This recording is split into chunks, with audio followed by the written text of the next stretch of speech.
বর্তমানে PUBG, free fire এই গেমগুলোর প্রচলন কিন্তু খুব হারে বেড়েছে। তাই যারা যারা এই গেমগুলো খেলেন তারা কিন্তু একটি করে নিজস্ব গেমিং লোগো ক্রিয়েট করতে চান। তাই অনেকে ক্রিয়েট করতে গিয়ে অনেক প্রবলেম ফেস করেন। কিন্তু আজকে আপনাদের জন্য একটি অ্যাপ্লিকেশন নিয়ে এসেছি যার মাধ্যমে আপনারা চাইলে কিন্তু জাস্ট 1 মিনিটে একটি লোগো ক্রিয়েট করতে পারেন। বলে আমি শুভ্র, তো চলুন বন্ধুরা ভিডিওটা শুরু করে ফেলি।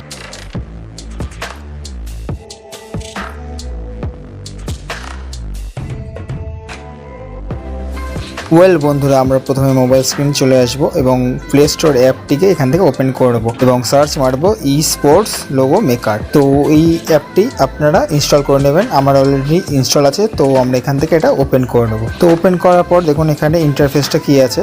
তো এখানে ক্রিয়েট, সেভ এবং মোর অ্যাপস। তো আমরা এখানে ক্রিয়েট করবো যেহেতু, তো ক্রিয়েটটাকে ক্লিক করব। তো ক্লিক করার পর দেখুন এখানে বিভিন্ন লোগোস আছে এখানে। তো আপনারা এখান থেকে যে কোনো একটা লোগো চুজ করে নিতে পারেন। তো এখান থেকে কিন্তু এই লোগোগুলো আপনার পিএনজি ফরম্যাটেও কিন্তু ইউজ করতে পারেন। তো দেখে নিন অনেক লোগো এখানে দেওয়া আছে। তো নেক্সট দেখুন এখানে সেটিংস আছে, সেটিংসের লোগোর কালার চেঞ্জ করতে পারবেন। দেন নেক্সট দেখুন টেক্সট আছে, টেক্সট অ্যাড করতে পারবেন। দেন দেখুন গ্রাফিক্স। তো এই গ্রাফিক্সটাই কিন্তু মেন আমাদের এখানে কাজ আছে। তো ম্যাক্সিমাম কিন্তু সবাই গ্রাফিক্স লোগোগুলোই ক্রিয়েট করে থাকে। তো আজকে আপনাদের কিন্তু আমি গ্রাফিক্স লোগো ক্রিয়েট করাই দেখাবো। ওকে, তো দেখুন এখানে বিভিন্ন কিন্তু গ্রাফিক্স লোগো অলরেডি দেওয়া আছে। তো আপনারা জাস্ট এখান থেকে যে কোনো একটা গ্রাফিক্স লোগো আপনাদের পছন্দ মতো চুজ করে নেবেন। তো আমি আপনাদের দেখানোর জন্য একটা লোগো এখান থেকে চুজ করে নিচ্ছি। তো হ্যাঁ, এটা আমরা চুজ করে নিলাম। তো দেখুন এখানে এই লোগোর উপরই কাস্টমাইজ করব। তো আপনারা দেখছেন নিচে কিন্তু বিভিন্ন অপশন আছে, এখান থেকে আপনারা কাস্টমাইজ করতে পারবেন। তো আমি এখানে সিম্পলি আমার যে নেমটা এখানে অ্যাড করব সেটা এখানে টেক্সট অপশনে যাব। তো টেক্সট অপশনে গিয়ে আমি এখান থেকে যেই নামটা লিখতে চাই সেটা এখানে লিখে নেব। তো লেখা হয়ে গেলে অ্যাড করব। তো অ্যাডে গিয়ে দেখুন এখানে টেক্সটের ফন্ট আছে, ফন্টসগুলো এখানে দেওয়া আছে, আপনারা একটা চুজ করে নেবেন। তো আমি আমার পছন্দ মতো চুজ করলাম। তো চুজ করার পর দেখুন নেক্সট আছে কালার। তো কালার দিতে পারেন আপনারা। এবং আমি নেক্সট অপশন চলে যাবো শ্যাডো। শ্যাডোতেও আপনারা শ্যাডো দিতে পারেন। তো আমি চলে যাবো গার্ডিয়ান্ট। তো গার্ডিয়ানটাই মেন সবাই ইউজ করে থাকে। তো গার্ডিয়ানটা আমি এখানে আগে লোগোটাকে অ্যাডজাস্ট করে নেবো। অ্যাডজাস্ট করে বসানোর পর গার্ডিয়ানটা দেখুন দুটো কালার আছে, বাই কালার।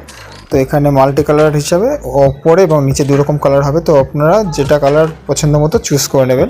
দেন নেক্সট দেখুন স্টক আছে, এটাকে আপনারা বাড়াতে পারেন এবং কমাতেও পারেন। দেন দেখুন লেটার স্পেস আছে। তো লেটার স্পেসে কিন্তু আপনারা লেটারগুলোকে একটু স্পেস ক্রিয়েট করতে পারেন। ওকে, তো এটা আমি একটু করে নেব। করে নেওয়ার পর দেখুন নেক্সট অপাসিটি আছে, অপাসিটি আপনারা কম বেশি করতে পারেন। তো আমি নর্মালি রেখে এটাকে সেভ করে নেব। তো সেভ কিন্তু আপনারা পিএনজি ফরম্যাট এবং জেপিজি করতে পারেন। তো আমি জেপিজি করব, জেপিজি করে এখানে সেভ করে নেব। তো দেখলেন বন্ধুরা খুব সুন্দরভাবে কিন্তু আমাদের লোগোটা ক্রিয়েট হয়ে গেল জাস্ট 1 মিনিটের মধ্যে। তো আপনারা চাইলে কিন্তু এখান থেকে এই লোগো অ্যাপটির মাধ্যমে খুব সুন্দর সুন্দর আপনাদের পছন্দ মতো লোগো ক্রিয়েট করতে পারেন। তো আশা করি ভিডিওটি দেখে আপনাদের একটু হলেও হেল্প হয়েছে। যদি হেল্প হয়ে থাকে তাহলে প্লিজ ভিডিওটিকে লাইক করে দেবেন এবং কমেন্ট করে জানাবেন।